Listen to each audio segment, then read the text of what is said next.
చెప్తా ఉన్నా. మీరెవరైనా నన్ను బెదిరించడానికి? బెదిరించే వాళ్ళు మీ అయ్యే జాగీరా తెలంగాణ?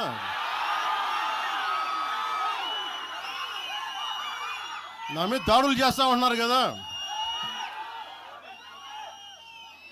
నాకు తెలంగాణలో బెదిరింపుల కంటే కూడా ఆంధ్రాలో బెదిరింపులు ఎక్కువ. నాకు తెలంగాణలో ఇంకా రానివ్వు అంటారు నన్ను.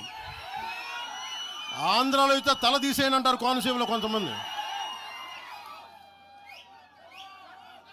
నేను ఓడిపోయినప్పుడు 2019లో ఓడిపోయినప్పుడు మన తెలంగాణ నాయకులు ఒకరే చెప్పారు, అన్నా మా తెలంగాణలో ఉంటే నీకు పరిస్థితి రానిచ్చేవాళ్ళం కాదని చెప్పి. నాకు నిజంగా తెలంగాణ అద్భుతంగా ఉండాలి, యువతకు అద్భుతమైన అవకాశాలు రావాలని కోరుకుంటాను తప్ప నాకు ఇక్కడ కొత్తగా బావుకునేది లేదు, ఏమీ లేదు. బెదిరించే వాళ్ళందరికీ ఒకటే చెప్తున్నాయి. నా ఇంటి ముందు ఎందుకు పెట్టారంటే ఎవరన్నా దాడి చేయాలంటే సంతోషంగా ఇదే నా ఇంటి అడ్రస్, అది మీకు తెలియదు. నాకు అలాంటి భయాలు లేవు. నాకు బాంచన్ సారు కాల్మొక్తా అనే ఉద్దేశం ఉంటే పార్టీ ఎందుకు పెడతామా? అంత భయపడేవాళ్ళంతా పార్టీ పెడతామా? మీ ఇష్టానికి మాట్లాడితే మేము భయపడాలా?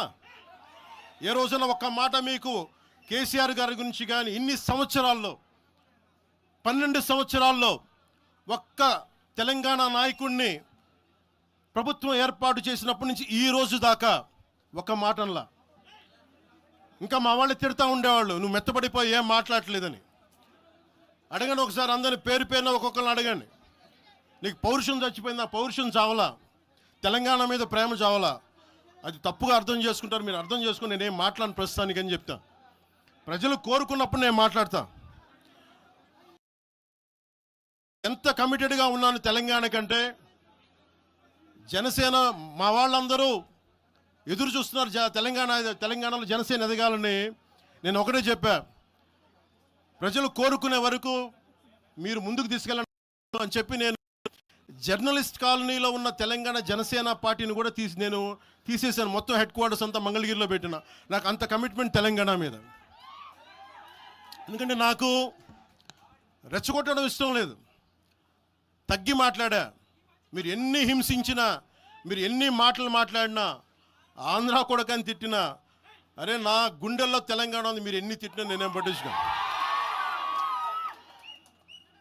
వైసీపీ నాయకులు, క్రిమినల్ గ్యాంగ్స్ చాలాసార్లు నాకు బెదిరింపులు ఇచ్చినాయి. దానికి మించిన బెదిరింపులు నిజంగా నాకు తెలంగాణ నాయకులు. వైసీపీ గుండాలు ఇచ్చిన బెదిరింపుల కంటే కూడా, చంపేస్తామని బెదిరింపుల కంటే కూడా నాకు తెలంగాణ ఎప్పుడు ఇవ్వాల. అసలు ఈ గొడవ అంతా ఎందుకు స్టార్ట్ అయింది? ఈ గొడవ అంతా ఎక్కడ స్టార్ట్ అయింది? ఒక ఎనలిస్ట్, ఒక విశ్లేషించే వ్యక్తి, ఆయనంటే నాకు గౌరవం, ఆయన మీద నాకు గౌరవం ఉంది. ఆయన తీసుకుపోయి ఓ మీడియాలో మాట్లాడతా అమిత్ షా గారి గురించి మాట్లాడారు. అమిత్ షా గారు నేను మాట్లాడుకున్నామంటే ఆయన విన్నారంటే ఆయన కూర్చొని తప్పుడు మాటలు మాట్లాడుతూ దాన్ని ఖండించే. నా మీద మనకు మాట అంటే మన జన సైనికులు ప్రతి చోట ఏదో కూర్చొని ఒక కేసులు పెట్టారు కూడా నాకు తెలియదు. తెలిసిన వెంటనే చెప్పాను, అవన్నీ వదిలేనని చెప్పాను నేను. అవన్నీ